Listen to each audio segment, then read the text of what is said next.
үзэгчтэй Дорногоо телевиз бизнес хөтөлбөр 80 сарын 1 хамтран та бүхэнд бэлтгэр гэдэг өнгөтөр хөтөлбөрийн бас ээлж дугаар та бүхэнд сурахад бэлэн болсон байна. Энэ удаагийнхаа зочноор Хаймын Эстрийн хамгийн газрын боловсрол хариуцсан мэргэжилтэн Ганчимыг оролцож байна. Өөрч бас энэ өдрийн мэндийг хүргэе. За баярлалаа телевиз үзэгч та бүхэндээ энэ урам мэндийг хүргэе. За тэгэхээр өнөөдрийн та тэр ярих сэдвүүд ерөөдөө сайхан ойлгомжтой. Хамгийн ихний ээлжинд бас хоёулаа сүүлийн сайн ажлаас яриа гарах зүйтэй авч үзэж байна. Тэгэхээр манай Дорногоо аймаг маань 2011 оноос хойш ахуулаад Японы Шизуока мужтаас бас сургалтын мөн директор албаагчтай бас урт хугацааны судалгааны чиглэлээр хязгааруулах бас төлбөрийг бас хэрэгжүүлэх удааг удаж байна тийм ээ. Тэгэхээр хоёр дахь ээлжинд нөр яваад ирлээ. Японы санаач сурч боловсроо чадварчил сургалтанд хамрагдаад ирсэн. Өнгөрсөн онд яваад бас сайхан ирсэн тийм ээ. За чиглэлээр эхлэв. За тийм. Дорногоо аймаг Японы Шизуока мужтай харилцаа холбоотойгоод одоо 9 дахь чиглэлээр явж байна. Тэгэхээр хамтын ажиллагааны хүрээнд төрийн захиргааны албаагчдыг урт хугацааны сургалтанд хамруулах бодлогын хүрээнд тэгээд миний бие хоёр дахь ээлжинд нь шалгуулалтанд тэнцэж өнгөрсөн 7 дугаар сараас эхлээд энэ оны 3 дугаар сарын дуустал сургалтанд хамрагдаад Японы олон улсын сургуульд Японд сураад тэгээд мөн Шизуока мужийн садрын тамга газар дээр 7 сургалтад хамрагдаад ирсэн. Тэр энэ хөө одоо хөтөлбөрийн манаас голлох учир ач холбогдол үрдэн маань ирэхэд ямар шиг бай. Ер нь хөтөлбөрийнхаа тухайд бас дэлгэрэнгүй мэдээлэл өгвөл шууд учиртай хөтөлбөр яаж ямар шугамар явдгийг тийм ээ. Тэгэхээр олон залуучууд бас сонирхож байгаа олон залуучуудаас тийм хөтөлбөр хамгаалахыг бас үзэж байна. За тийм тэгэхээр Дорногоо аймаг Шизуока муж хоёрын хамтын ажиллагааг бэхжүүлэх гэдэг энэ хоёр муж аймгийн харилцааны гүүр болох үүднээс гэд болсон учраас бэлтгэе гэд харилцан ойлголцсны үүднээс тэгээд миний бие явж суралцсан. Тэгээд Японы хэлийг олон яагаад мэргэжилтэн сурах гэдэг юм гэхээр Японы хүмүүс ирээд харилцахад Японы хэлтэй хүн байхад бас идэв төлөхгүй юм аа. Тэгээд бид нэр ойлголцоход илүү бас төхөн байна гэдэг үгнээсээ Японы сургууль сурая. Тэгээд мөн төрийн захиргааны чиглэлээр Японы хүмүүс хэрхэн ажилладаг, төрийн захиргааны ажил хэрхэн явагддаг. Тэр талаар бас харилцан мэдлэг мэдээлэлтэй болгох, туршлага солилцуулах, солилцох чиглэлээр журмаар тэгээд ерөнхийдөө хамрагдсан байна. Азийн топод өндөр хөгжилтэй оронд тэгээд төрийн захиргааны албаагч ямар шиг байхаас журам тийш орох үедээ журам яс суртахуунтай байх. Мөн дээрээс нь манай ерөнхийдөө манай орны одоо тэр албаагчдын одоо тэр өөртөө эзэмшиж байгаа ур чадвар, тэр мэргэжлийн чадварууд нь ерөнхийдөө хэрхэн ялгаа заагтай байдгийг бас тэр газар ажилч хөдөлмөрлөөд бас нэлээд хугацаа өнгөрсөн, хагас жилийн хугацаа өнгөрсөн шүү дээ бас тийм ээ. Тэгэхээр тэр чиглэлийн бас харилцаа албаа ялгааг зааг бас харж ирсэн баг залуучууд байна. Тийм тэгэлгүй яг мэдээж өндөр хөгжилтэй оронд хөл нийлүүлэн алхах тэднээс суралцах боломж олдож тэгээд 7 сарын хугацаанд маш их зүйлийг үзэж харж сурж ирсэн. Тэгээд мэдээж бүх зүйл өдөр шөнө шиг ялгаатай байсан.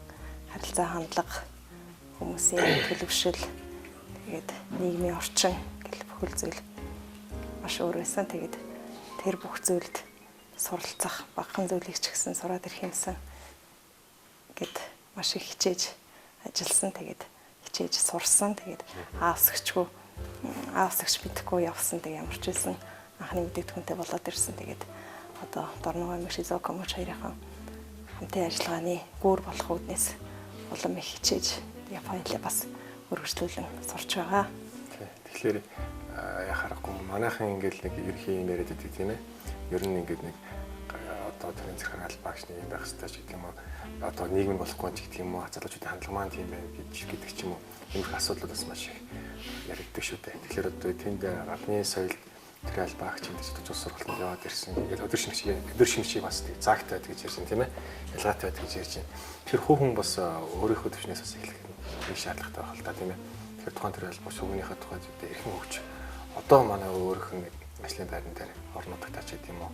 Улс оронд очиж гэдэг юм уу. Төрийн захиргааны албаагч хийгээд тэндээс юу авч хүүгнийхаа тал дээр иржүүлж өөрсдийнх нь нөхцөл байдал дээр ажиллахад боломж олцоод өгсөн юм уу юу вэ? За тий төрийн захиргааны ажилчдыг дадлаг сургалтад хамрагдсан. Ерөнхийдөө харж байхад бол иргэдтэй харилцаа хандлага, төлөвшил гэдэг зүйлийг л нэг номер тавьдаг. Иргэдийг л ерөөсөө нэг номер тавьдаг. Тэдгээрийг хүндэтдэг. Тэдгээртэй зөв боловсон харьцах хэвээр ямар ч байсан асуулт асуугаад орж ирсэн тэр хүнд 100% бүрэн мэдээлэл өгөх ёстой гэсэн үүднээс тэд маш их энгийн байдлаар харцдаг. Манайхны бас нэг ялгаатай тал нь би энийг ширээний ард сууж байгаа шүү гэдээ бас нэг тиймэрхүү асуудлууд гараад идэг. Тэр Япон хүмүүсийн хувьд болохоор ерөөсөө энгийн байдалтай одоо хүн ороод ирэх юм бол бүгдээрээ босоод мэдлэх жишээний бүгдээрээ маш сайхан харилцах. Одоо танд юу хэрэгтэй байна вэ? Таныг яах хэрэгтэй вэ? Тэгээд 100% танд үйлчилж чадваа. Одоо дахиад та манайхаар ирээд өөрчлүүлээрэ гэх мэтлэн харилцаа хандлаганд л маш их таалагдсан, маш их өөр байсан даа надад. Энэ дээрээс ирэхэд орон хэвжүүлэх боломж олцоо. Би харагдчихлаа ба шүү дээ, тийм ээ. Тийм, тэгэлгүй яг хөө ямарч байсан сурсан, мэдсэн зүйлээ багахаа нэг ч гэсэн бусдаа сургах хийсэн, заах юмсан. Тэгээд бусдад зөв үлгэрлэх юмсан гэдэл хичээж ажиллаж байгаа да. Төөрөө чинь тэгээд хараад бас би өмнө яваад ирсэн чинь дараа хараад ажиглал ингээл хэд хэдэн ч удаа суудаж ирсэн тий. Тэгэхэд ерөөхдөө хазаа харилцаа хандлага чинь ерөөхдөө байдаг шилээ өөр болсон байгаа шүү дээ тий. Ирэл тий. Тэгэхээр энэ юунаас ажиглаж байгаа тухай хүн нэг өөр оромж яваад ирсэн юм удаад ирсэн номын төсөн сууд ирсэн. Тэр соёлыг хараад ирсэн хүмүүс харилцаа хандлага нь эхний ээлжинд хүмүүс эхлэх юм байна гэсэн тэр гарцгаар алгай бас залуу бас бодсон байх. Тэгээд энэний үлгэртэн жишээлж байгаа бас Дорногов аймагтаас ирж буцаад иргэ ажиллаж байгаа тийм ээ. Энэ чиглэл дээр бас залуучуудад тэр альтлуудаас манлал үлгэлээд явах юм бол бас боломж олцоод байгаа л гэж миний зүгээс харж байгаа. Тэгэхээр төрийн алба миний нэвтрүүлгийн гол зорилго маань ерөөхдөө төрийн албаагч мөн дээрэс нь одоо боловсролын чиглэлээр одоо залуучуудад хүчилж байгаа, Монголыг солиод хүчилж байгаа 3 насны 3 одоо ангиллтайгаар нөхөн нэвтрүүлэгтээ өөрж оролцуулдаг юм. Тэгэхээр өөрөө чинь тохиолд бас гадны соёл яваад ирлээ. Мөн одоо төрийн албанд энэ соёлыг төвөгч байгаа. Энэ залуу гэдэг утга учиртайгаараа танаас дараах бодлогыг нэвтрүүлэгт нэрсэн маш их баярлалаа. За баярлалаа. Тэг миний хувьд өмнө нь Япон, Америк, Солонгос орноор бас явж байсан л да. Тэгээд Япон орнд л маш их таалагдлаа. Тэр хүмүүсийн зүгээр ерөөсөө энгийн тэгээд бие биенээ хүндлэх тэгээд маш сайхан илгэсэх харьцах тэгээд үргэлж талархлаа илэрхийлэх тэгээд тэр нь л маш их таалагдсан. Тэгэл өөрийнхөө сурсан мэдсэн бүх зүйлээр ямарч байсан үлгэрлэх бусдад багахаа нэг ч гэсэн зааж өгнөсаа л гэж хичээж байгаа. Тийм тэр албаны хамгийн том бөгөөд хамгийн энгийн хамгийн анхаарал нэг тал бол харилцаа хандлага байдаг гэдэг ирэхэд тий. Энэ бол яхахгүй нөх шүү дээ. За тэгэхээр ганцхан гэдэг хүний мад тухайд өөрөө бас төрийн албаа гэж юм тийм ээ. Тэгэхээр боловсролын чиглэлээр хамгийн одоо боловсролын чиглэлээр одоо бодлого хариуцж байгаа мэргэжлийн тухайд ирэхэд ойлороо өргөжлүүлвэл за энэ чиглэлээр яваад сураад мэдээд ирлээ, гаднаас үлээ танаад ирлээ. Бас харилцаа боловсролын чиглэлээр төр захиргааны байгууллага ингэж ажилт юм байна гэдгийг бас судлаад ирлээ тий. Тэгэхээр энэ манай аймгийн орнууд төр боловсролын чиглэлээр ер нь бодлого чиглэлээр ажиллах хөтөлбөрүүд ер нь бас өөр үеийн сурагчид ерхий боловсролын сургуулиудын чиглэлээр ирэх бас хэрэгжиж байна. За тий. Улс төр соёл шилхэн спортын яамнаас 2019 оныг иргэний ёс зүйн боловсролын жил болгон зарлаж 3 зорилт дэвшүүлэн ажиллаж байгаа. Тэгэхээр энэ 3 зорилт нь болохоор ёс зүйн иргэний ёс зүйн боловсролын эрх зүйн шинжилэл, тэгээд хөрөнгө оруулалт, бүтээн байгуулалтын гүйцэтгэл, мөн иргэний ёс зүйн боловсролын харилцаа хандлага, за тэгээд ажлын байрны зөв чиг үүрэг, за тэгээд ажлын хариуцлага гэсэн зорилтыг тавин ажиллаж байгаа. Манай аймгийн хувьд болохоор 2019 оны гэр бүлийг дэмжих жил болгон зарласан. Тэгээд сүүлийн жилүүдэд бол боловсролын салбарт бас Дорногов аймгийн зүгээс, Дорногов аймгийн удирдлагуудын зүгээс, Дорногов аймгийн төр захиргааны байгууллагын зүгээс бас томоохон ажлуудыг хийж гүйцэтгэж байгаа. Тэгээд Дорногов аймгийн иргэдийн төлөөлөгчдийн хурлаар 4 дэд хөтөлбөр батлагдсан байдаг. За тэгээд 4 дэд хөтөлбөрийн хүрээнд бас маш их ажлуудыг, томоохон ажлуудыг хийж гүйцэтгэж байгаа.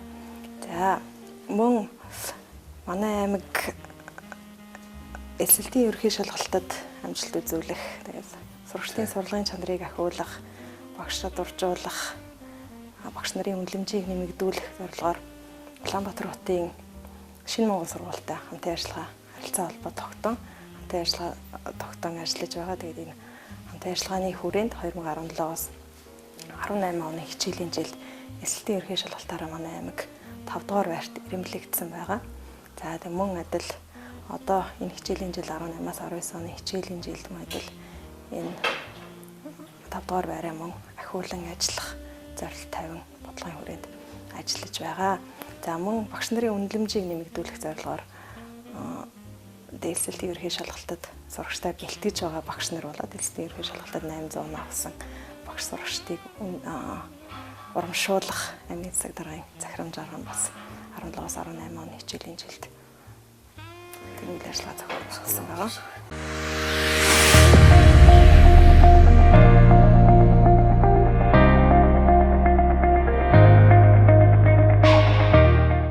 Би сая сүүлд сонсч байлаа 2018 оны сүүлээр нэг элсдийн эрх шалгалтын 800 авсан багшлагчдаас тийм ээ мөнгө урамшуул өгдөг болсон тийм ээ амьд дараа захирамжаар. Энэ нэргээд нөгөө боловсролын чиглэл дээр хүүхдүүдтэй нөгөө яшд бэлтэж байгаа олон 100 мянган хүүхдүүд байдаг. Энэ нөгөө багшийн бас хувийн ухамсарын асуудалтай холбогддог болоод бас нөгөөсөл болж идэг юм шиг ажиглагдсан. Энэ юу гэхээр тухайн хүүхд маань зай 800 авах боломжтой гэсэн үг тийм би тааж аваад бас хүүхдүүдийн нэг жоохон нөгөө тулж ажиллах нөгөө багшийн харилцааны хандлагын дээр нөгөө зай харуулсан чиглэлээр мэдээл бэлтгэх тал дээр бас зөвхөн дутагдaltaй байдаг. Эцэгчүүд гомдол ирдэг юм лээ. Тэгэхээр хоёр талтай байдаг тийм ээ. Сайн тал би бас сөрөг талч эргээр нь айлуулах нөгөө одоо эрэг байх тэр нөгөө зөвхөн мань харах юмс болохгүй гэдэг юм байхгүй байна. За хоёулаа энэ ажлаа ирэхэд бас нэг жоохон хойшинтай явах зүйтэй байх. Өнгө төрөлхтөрийнхээ гол бас зорилготой ярьцлах асуулт дотор оръё. Тэгэхээр ганшим гэдэг хүн маань төрийн албанд ирэхэд ороод хичнээн удаа ер нь Дорногов аймагта төрж өссөн Дорногов аймагт төрж өссөн тийм ээ манай талан зэрэгласан байх. Тэгэхээр орон нутгад дээрж ажиллаж хөдөлмөрлөж байгаа орон нутгийнхаа энэ залуучуудыг төвчлээ төрийн албаны хөдөлгөөрөл шилж ингэж бас нэг онлайн арч байсан залуучуудын нэг бол төвшмөний тавирч хардыг. Тийм учраас төрийн албанд орох болсон шалтгаан ер нь төрийн албанд байх залуучуудын ерөнхийдөө олж авч байгаа тэр чанарууд ямар чанарууд байна. Үүнээс болоод одоо бас залуучуудаар ажиллах одоо манлайлах төвчлэх энэ зүйлүүд дээр бас их ямар шуган чиглэлээр бодолтой явдаг хүн байна. За тий. Би ер нь ажил амьдралын гараг орон нутгаас Сумаас эхэлсэн шүү дээ. Багш мэргэжилттэй 2008 онд англи хэлний багш Монгол Хэл судлаач мэргэжлэр төгссөн. Тэгээд төгсөөд сайн шанцны 1-р сургууль дээр ажиллаж байгаа. Далан жавлан самбуу очиж англи хэлний багшаар 9 жил ажиллаад тэгээд төрийн захиргаанд ажилд орсон. Тэгээд боловсролын бодлого хариуцсан мэргэжилтээр одоо ажиллаж байгаа. Тэгээд төрийн албанд ажиллах, төрийн захиргаанд ажиллах хоёр гэдэг бас өдөршин шиг ялгаатай байд юм байна. Тэгээд бас өөрийгөө чамгүй сайн багш гэж боддог байсан. Тэгээд бодлого хариуцаж ажиллах, тэр бодлогын түвшинд ажиллана гэдэг бол үнэхээр том хүнд даваа байсан. Надад тэгээд яг орсны дараагаар яг юу хийж яваагаа мэдэхгүй ер нь хаана яваад байгаа гэдгийг чи ер нь хаана явж ирсэн юм бэл хэл сандарсан гэдэг ихний 1 сар 2 сар бол хэр хэцүү асуудалтай байсан. Тэгээд бас хамтран зүтгэж байгаа гэдэг төрийн албан багштаасаа суралцах мэдээллээс суралцах гэдэг ямар ч байсан одоо бол ямар ч байсан бодлогын хүрээнд ажиллах чадвартай болж байгаа л гэж бодож байгаа. Тэгээд төрийн албанд ажиллана гэдэг бас их нэр төрийн хэрэг. Ер нь бол бас хүссэн хүн болгон бас ажиллаад идэх юм байна. Тэгээд энэ давааг давна гэдэг бас тэгэхээр чанга мэдээд бас төрийн албанд ажиллахаас гадна сэтгэлтэй байх хэрэгтэй хамгийн гол нь Японд тэгдэгээс ерөөсөө тэр төрийн албанд ажиллана уу эсвэл үйлчлэгээний байгууллагад ажиллана уу ерөөсөө л хамгийн гол нь сэтгэлтэй байх хэрэгтэй. Цалин чухал биш, хамгийн гол нь сэтгэлтэй. Цалин өндөр байх бага байх нь хамаагүй. Хамгийн гол нь сэтгэлтэй л байх хэрэгтэй. Тэгээд би энэ ажлыг хийх хэрэгтэй, ямар ч байсан үр дүн гарах хэрэгтэй гэж ажилтдаг юм байна. Тэгээд миний хувьд бас ер нь багш болсон цагаасаа л эхэлж хичээж ажилласан. Тэгээд одоо ч гэсэн үедэл бусдтайгаа тэгээд энэ ундаг хүмүүстэй, шилдэг хүмүүстэй мөр зэрэгцэн ажиллах, тэгээ бас бусдтай зөв үлгэрлэн дуурайлах гэдэг шиг хичээж байгаа да. Тийм. Ер нь тэгээд төрийн албанд ажиллахын хамгийн гол одоо тухайн зарчимсан сууж байна те. Дээрс нь тэр бол ажиллаж чийггүй ажилтай бас сэтгэлээс хандж байгаа бас өөрөө хийж байгаа тийм өмнө нь төрийн албаагч хүмүүс орж байсан. Бас яг ижлэх юм тийм ээ. Яхахгүй тухайд манаас нэг жиртэй сонсвол өмнө дээрс нь хөдөлмөртөө бас сэтгэлээс хандах юм удалгаа бас нээж өгч идэг юм болов. Ер нь залуучууд маань нийгмийн хандлагын хувьд ингээл ажлын байр дээр гардаг залууч ихэнх залуучууд маань шүү. Тэмээ зонхлох зарим нэг бол мундаг залуучууд маш олон байл те. Гэхдээ тухайн ажлын байран дээр тогтож ажиллах чадвар тал дээр жоохон сул юм шиг ажиглал гэдэг. Тэр тлийг нь юу шаарддаг вэ? Тийм шүү. Тэр яг үнэн. Би бас ингэ шаарддаг. Зөвхөн ажлын цагаа л гүйцэх гэсэн ажлын цаг өглөө 8 цаг болдог ороод 5 цагийг хүлээж идэг хүмүүс бас зөндөх байдаг шүү. Тэрийг хараад би гайхаж идэв. Яагаад чадна болно гэж орж ирчгээд ингээд сэтгэл дондор байд юм болоо. юм хийсэн ч гэсэн бас зүгээр нэр төдий хийгээд байдаг хүмүүс бас зөндөө байдаг. Мэдээж сайн хүмүүс ч бас байгаа л да. Тэгээд миний хувьд бол өглөө 8 цагаас ажил эхэлдэг. Би 7:45 гээл ирдэг. Тэгээд 15 минутанд өнөөдрийн хийх ёстой ажлаа төлөвлөх, өнөөдөр ямар ажлаа голгол ажлуудаа төлөвлөх. Тэгээ ямар ч байсан төлөвлөсөн ажлаа тэр өдөртөө багтааж дуусгах. Төлөвлөгөөтэй л ажиллахыг маш их хичээдэг. Тэ? Манайхаа бас 10 жил тахал манай юм багш. Одоо 8 цагт хичээл ордог 7:40 цаг хүртэл ирсэн байх хэвээр. Тэгээд ирнэ яадаг вөхлөөр 7:40 цагаас хойш их юм ингээд жижиг идэг. Энэ явж дуусчихсан тэгэхээр тухайн маань цаг өрөөлөх хэвээр. 8 цаг хичээл гэх юм 15 минутын хоолой бэлтгэлийг хангах хэвээр шиг юм уу тийм ээ. Төлөвлөгөө авах өнөөдөр юу хэвээр яадаг вэ гэдэг юм бодож явах хэвээр гэдэг. Тэр үе талаар бас би бол 10 жилдээ л байхасаа манай эдгээр сургуулийн багшаараас багшаад байсан. Цааш хөвшүүлж билээ. Тэр нэргэд хожмоо тухайн ямар нэгэн хүнтэй уулз цаг тоглохоор ажил бүтээл ярихад тийм ээ. Цаг баримтлах гэж маш том бас нэг ёс зуулчдаг. Энэ залуучуудын хандлагыг ер нь юунаас олж тэгж хандлага гаргаад байна. Тухайн хүмүүс ерөөд ажлын байранд сонирхолгүй байгаад байдаг юм уу? Аль эсвэл тухайн залуучууд маань өөрсдийнхөө хүссэн чиг баримжаа мэрэгжлийн чиг хандлагад хүрээгүй байгаа юм уу? Ер нь яаж их ер нь харж ийм хандлагаа залууны хувьд л тийм би бодохдоо өөрөө мэрэгчлэр нэр дуртай. Дуртай гэсэн тийм мэрэгчлээ дуртай. Би англи хэлний багшаараа 9 жил ажиллахдаа ер нь өглөө болгон ажилдаа явах дуртай, орой гэрлөгөө ярих дуртай. Тэгээд ер нь бол миний ажлын цаг 5 цагт дуусдаг. Тэгэхээр би 5 цагт ер нь ажлаасаа гарч бараг л үзээгүүдээ. Тэгээд ямар ч байсан илүү цагаар ажиллаж л илүү ажлын үр дүн гардыг мэн л гэж боддог. Тэгээд энэ одоо залуучуудыг харж байхад болохоор цалингаа бас голдсон болов. Цалин бага. Би одоо цалинд нь тааруулж ажиллана гэсэн залуучууд бас байдаг. Тэгээ бас хамгийн гол нь би сэтгэлгүй байгаад энэ хэрэг сэтгэлтэй байгаад чадваргүй ч гэсэн сэтгэлтэй байх юм бол бас амжилтанд хүрэх юм болов гэж боддог шүү дээ. Олон том компаниуд ирэхэд тийм ээ. Том ажлын байр дээр жишээлбэл авч байгаа хамгийн гол нь хандлага, харилцаа хандлага, сэтгэлийг харж чаддаг шүү дээ. Одоо хүмүүс диплом төгссөн бол ихсээ зурвал төгссөн бол ирэхэд ямар хүчтэй байгаа гэдэг. Сая би өнгөрсөн оныг сонирхуулж ирэхэд өнгөрсөн оны хөдөлмөр халамж үйлчлэгээний газраас ажилгүйчид ажлын байрны зар харж яхад маш олон байгаад байдаг тийм ээ. Нарийн мэргэжлийн. Дээрээс нь ажилгүйчүүдийн хүмүүс залуучуудын тоо хараад маш олон байгаад байдаг. Энэ хоорондоо зөрөлдөд байдаг. Тэгээ нөгөө тухайн хүмүүс нөгөө яг сонгосон яг эрэлт хэрэгцээний харилцаан дээр байж байгаа тэр нөгөө нэг ажлын мэргэжлийн чиг хандлагын юм дээр суралцааг болмос бас юм хүн зөөр гараад байдаг юм болов уу гэж би бас ажигласан. Тэгэхээр энэ мэргэжилтэд дуртай өөрөө бас англи багшаар төгссөн юм байна. Тухайн хүн залуучууд маань яг сонирхсан мэргэжлээр яг миний яг амьдрал дээр яг авч явах сонирхолтой мэргэжил мөн үү биш үү? Амьдрал дээр би яг нэг хийж бүтээх юм мөн үү биш үү гэдэг тэр чиг хандлагаа зорилгоос тодорхойлох юм шиг нас санагдаж байгаа юм л та. Тэгэхээр ихэнх залуучууд манаас нэг нэр төдий байгаад байдаг гэж ярьж байна. Ер нь тийм залуучууд ер нь ямар шохон байгаасаа гэж өөрөө шин зөвсөж чинь. Эдгээр залуучууд яаж гоё ингэж нэг гоё төвчилж авч үлгэрлэн жишээлж авч явах уу гэдэг бас тийм хандлага бас боддог байлгүй дээ тийм ээ. Тийм нэг зүйл бодогдсон шүү дээ. Тэгэхээр амьдралын гол утга учир бол одоо амжилтын гол утга учир бол тийм амжилт л гэж боддог шүү дээ.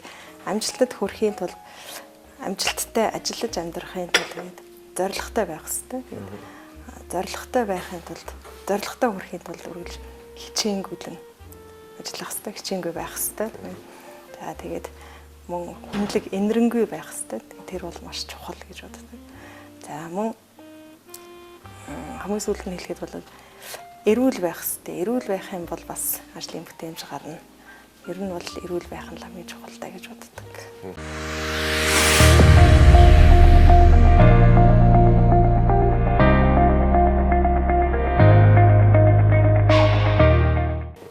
Энэ ганцхан гэдэг хүний тухайд өөр ямар шохон гол зэрэг баримталж байгаа. Уусаа хэлдэг шүү дээ тийм ээ. Өөрчлөлт тийм ээ. Тэр хүний тухайд ирэхэд за би нэг ийм хүсэл мөрөөдөлтэй, зорилготой, тэмүүлэлтэй алс ирээдүйд 5 жилийн дараа 10 жилийн дараа нэг миний ажлын үр дүн маань ингээд гараад ирсэн байх хэвээр. Боловсролын чиглэлээр хариуцж байгаа мэргэжилтний хувьд ирэхэд багшаас ахвал явж байгаа шүү дээ тийм ээ. Хүүхдүүд өсвөрийнхэнтэй тулж харьцаж ил байсан. Тэгэхээр одоо бодлого хариуцж байгаа.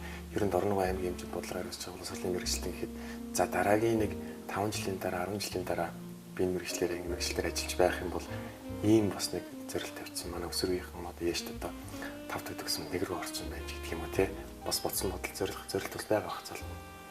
За тий.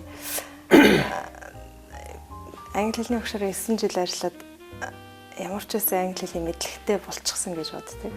За тэгээд Япон хэлийг сурна гэж юусоо хизээж төсөөлж байгаагүй. Тэгээд шалгалт өгсөн, англи хэлний шалгалт өгсөн чинь тэмцээд гарч ирсэн. Тэгээд Японд сурахаар боллоо гэсэн. Тэгээд Япон хэл одоо миний хамгийн нэгдүгээр тавьж байгаа зорилго бол Япон хэлийг өргөжлүүлэн маш сайн сураад ингээд Дорногов аймаг Шизуока мужи хоёрын ганцхан Шизуока мужи гэх мэт Япон улстай бусад мужуудтай харилцаа холбоо тогтооё. Тэгээд энэ харилцаа холбооны гүүр болж ажиллах үднээс миний Япон хэл маш сайн байх хэрэгтэй. Тэгэхээр Япон хэлээр маш сайн сурыг гэж бодож байгаа. Тэгээд энэ боловсрал гэдэг бол маш том салбар. Энэний бодлогыг барьж ажиллана гэдэг бас маш том үүрэг хариуцлага. Тэгээд үргэлж үзэх, судлах, тэгээд шинэ мэдээлэл холбогдох тэр эрх зүйн акт тийм ээ. Тэр зүйлийг маш сайн үзэж судлахын зүйтэй байна. Өөрөө маш сайн боловсрох хэрэгтэй юм байна гэж бодож байгаа. Тэгээд ер нь ирээдүйд бас заашид боловсролынхаа чиглэлээр бас өргөжлүүлэн суралцсана гэж бодож байгаа шүү дээ. Ер нь бол тэгж бодож байгаа сорж байгаа тийм. Байнга хичээлж ажиллаж чижээнгүй байх хэрэгтэй, зарчимж байх хэрэгтэй гэж өөрөөс төрөө ярьж байна. Ер нь чөлөө цагч ирхэн өнгөрч байна. Чөлөө цаг за ихэвчлэн л ажил дээр өнгөрдөг да. Амралтын өдрөөр тий ажил дээр л өнгөрдөг. Ер нь бас зөвөр яг ерхий нэг бодсон юм бас байдаг л үлээ тийм ээ. Ер нь залуучууд нийгмийн хандлагын тийм хүү байгаа даа шүү. Ном уншдаг болохын тулд нэг иймэрхүү нэг үйл ажиллагааг өрнүүлээд иймэрхүү юм дээр нь үр айлын дутах юм бол бас нэг боломжтой байдаг юм байна. Эндээс нь даван балаад бас яг юундлаг сайхан залуучуудыг бас бий болгох өсвөрийгээ түчээлнэ ч гэх юм уу. Тэр чинь зүгээр боловсролын чиглэлээр би яаж хэлж байгаагаар бол нөгөө нэг хичээл төрлийнхаа зүйлүүдээр л ингээл явдаг. Бас одоо хөгжүүлэх дуу болон сайн гэж одоо яаж хогт мөн хөгжүүлэх соёлоор дамжиж өгч юм уу? Хөгжөөр хөгжиж хөгжүүлж болж, спортын чиглэлээр өөрөө хөгжүүлж болж тийм. Энэ ингээд нэг спортч хүнд бас нэг боловсрол болгож байгаа нэг хэлбэр шүү дээ. Борлог соёл бас боловсрол болгож байгаа нэг хэлбэр. Зөвхөн нүг бид нар чинь харж байгаа юм. Өнөөдөр чи хичээл дээрээ заавал 5 авах хэрэгтэй тэгж чи боловсралтай мэрэгчлээ дипломт ийм хүн болно гэдэг ийм бас нэг нийгмийн эцэгчүүдийн хандлага залуучуудад бас байгаад идэв шиг байна. Тийм. Яг үнэ эцэгчүүдийн ерөөсөн хандлага нь чи ерөөсөө онцорох хэрэгтэй чи 5 авах хэрэгтэй. Тэгээд өөрөө жилээр тэгж ярьдаг. Тэгэхээр онц сурах хэрэгтэй 5 авахаас гадна ерөөсөө зөв хүн болж төлөвшөх тэг хүмүүжих л ерөөсөө олж чухал юм байна. Тэгээд амьдрал дээр гараад ирэхээр ерөөсөө тэр төлөвшил хүмүүжил гэдэг л ерөөсөө ялгардаг юм байна. Хүмүүжлээрээ төлөвшлөөрөө л ерөөсөө нийгэмд ялгарч байна гэж боддог шүү дээ.